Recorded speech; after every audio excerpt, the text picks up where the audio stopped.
Numbers. What's up, YouTube family? It's your boy Alan, and I'm back with another short talk on trading psychology. So, the topic of today is the game runs on numbers. And what do I mean by that statement?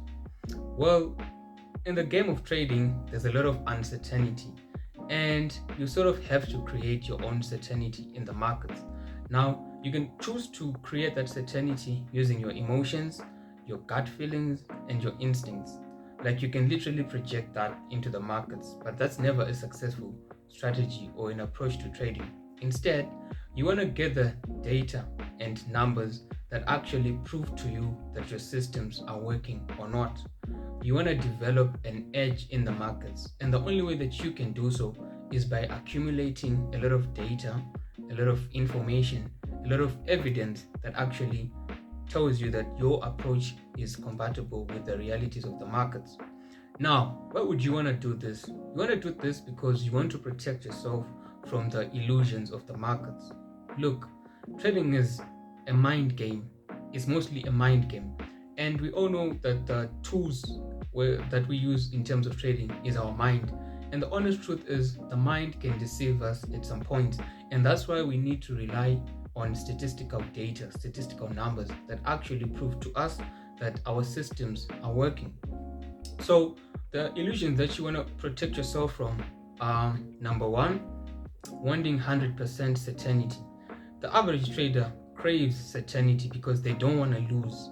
They don't understand that in order to function in the markets, you also have to lose, but they don't want to lose. They might understand and hear that, but they don't want to lose, and they always look for systems that provide 100% win rate, and that's just impossible in the markets.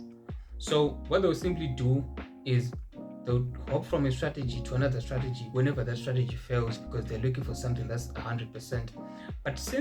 But the pro trader, if you've done your homework and you've gathered a lot of data, you quickly realize that there is no 100% system, but there's more or less systems that perform better, systems that provide like a 30 to like a 40% win ratio. And when we get deep into the markets and the charts, you actually realize that that's enough to make you profitable.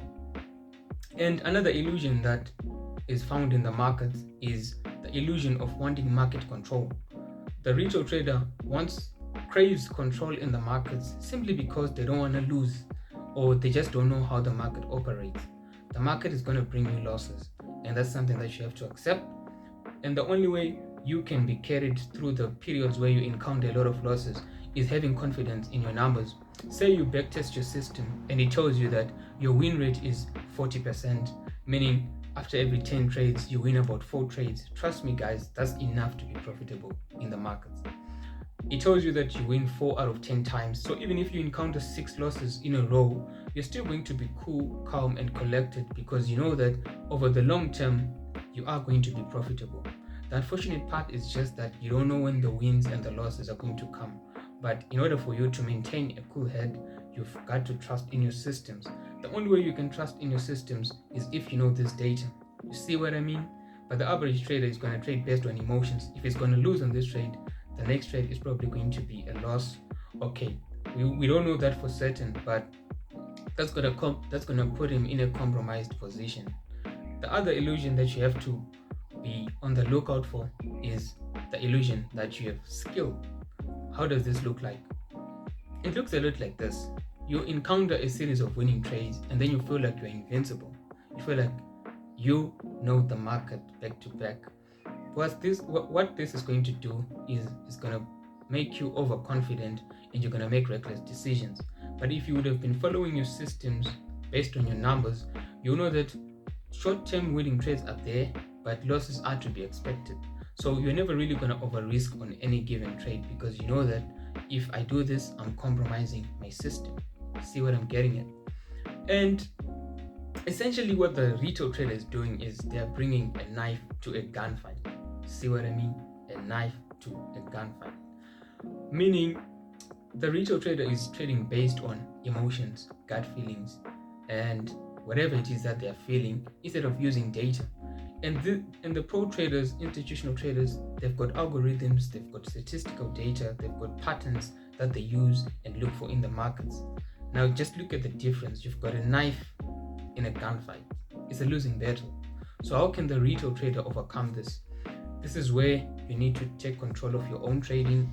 This is where you need to gather data. So how do you personally gather your own personal data?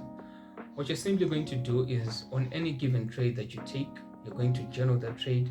You're going to note down how you're feeling. You're going to note down what exactly it is that you're looking for, why you executed the trade.